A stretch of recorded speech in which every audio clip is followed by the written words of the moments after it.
Hey,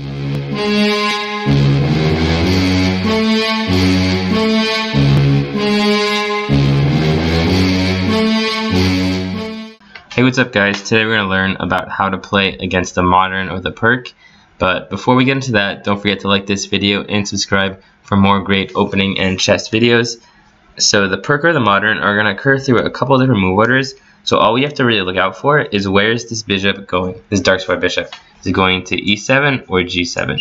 So first we're going to look at it going to e7 through the d6 move order. So d4, so we always take the center, knight f6, and now this knight is attacking this pawn, so we're just going to support with knight c3. Now here we're going to look at either e5 or knight d7. Basically, once you see that, you can already tell that the bishop's going to e7 because he's not going to have time for g6. Let's say, for example, knight f3, g6, now we can go e5. And now this knight is going to have to go somewhere it doesn't want to go. Either h5 or g8. And that's not going to be very good for black. So here they have to go e5. We're going to look at it through this move order. So e5, knight f3, and now knight d7. So here we're just going to go bishop c4, and here the idea is just kind of siege warfare. Just keep improving your position, make no weaknesses, and wait for black to kind of run out of space, run out of moves, and make a weakness of himself. So here we go, like rook e1, b6, h3, bishop e3, queen d2, rook d1. Just get all your pieces in the game. Just keep improving until you see something wrong in black's position, then you strike. So that's going to be this whole idea with bishop e7, kind of just siege warfare. Here, if he goes e5, knight f3, take on d4, we can play knight takes d4, and now once again we're going to have kind of the same position. Here, castle, knight c6. So remember, we keep improving our position. So here we're going to go h3. If he takes on d4, he brings our queen out. Maybe he gets c5 in, but now we're going to have this d6 pawn to play against. And that's what kind of this idea of this whole position is. Get them to make a weakness, and then you go and you attack the weakness. So now we're going to look at a little bit more exciting when they go g6. Remember here, like for example, he could start d6, and then after d4 he could go g6 and it would transpose. So here we're going to start this with g6, so d4, bishop g7, knight c3.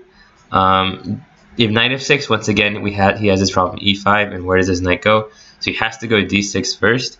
Now bishop e3, knight f6, and now we go f3. So this is a formation I really like. I'm just going to call it the Aaron formation because I don't think there's any other name for it. But basically it's these pawns like this dark square bishop ready to attack on these dark squares, and this queen is going to come here and we're going to castle queenside. So you're going to see this in like the dragon, you'll see this in the Najdorf, in the Moden. So this formation I really like, and it's something that I always enjoy attacking with. So here, for example, black will go c6, queen d2, and remember the move orders aren't as important, it's what is he actually moving and what's his plan, and that's how we act. So here, b5, castle queenside. So always castle queenside first, then we can start attacking and everything. When we try attacking too early, it gives him time to get a lot of play against this queenside, and then we're not really safe to castle there. So here, first we'll look at castle. So here now the king hunt is on, first reference to king hunt. So here we can go g4, b4, knight e2. So here we also haven't got knight e2 yet, and that's for a reason. So here, if we go knight e2, now this knight doesn't have space to after b4 to come here, so it has to go a4 or b1. So here, that's why we leave this position, go g4 first. So now if he goes b4, we're going to go knight e2, queen a5, king b1, and now this idea is h4. This knight is oftentimes just going to come to c1 and be like the MVP on defense, defensive play of the year. Just guarding a2, guarding this whole queenside. And our attack over here is going to progress very swiftly. Something like this, and here is just going to be the king hunt is just fully on, something like here. Okay, so that's what we're going to do with the castle early. Now here we're going to look at some other lines. So the first one we'll look at is if, wait for it, here. So here, castle queenside. Let's look at queen a5. So queen a5, now we're going to go king b1. So that's why we get castle queenside early. So we have time to protect our queenside so that we can start attacking the king side. Otherwise, his attack could be a lot faster. So here, knight to d7, we're going to go bishop h6. So here we want to give him those weaknesses as fast as possible. So take, queen takes, knight b6, And now we're going to go knight e2. And the whole idea is, once again, we're going to bring this knight to kind of the low post in basketball terms.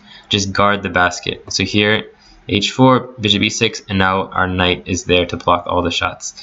And our attack on the queen side is going to come very fast, and it's not that easy for black actually to open up here. So here, that's the plan with this position. So that's if queen a5.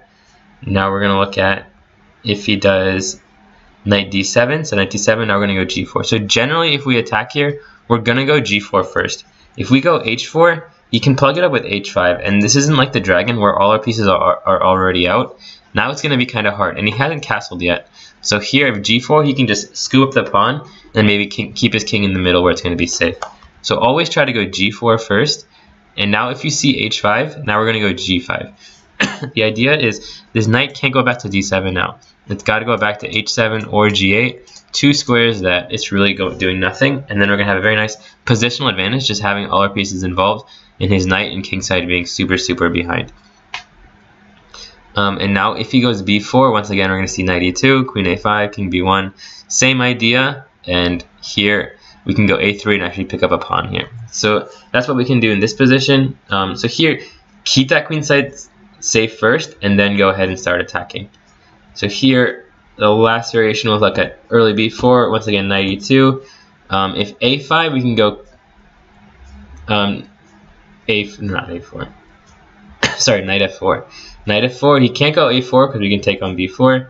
And if bishop a6, we're going to be like, hey, bishop, come over here and get traded. We're going to tell him to go over here. So now that when we trade, we get our knight out.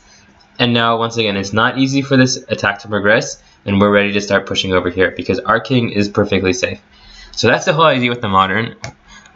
So see where that bishop's going, and then just get that nice position. Castle, get your pieces out, and then wait. And then the attack is going to come. So if it goes to e7, we're going to castle kingside, go bishop c4, have a nice space advantage. And if it goes to g7, we're going to castle queenside, kind of get that Aaron formation, and just start the king hunt once our king is safe.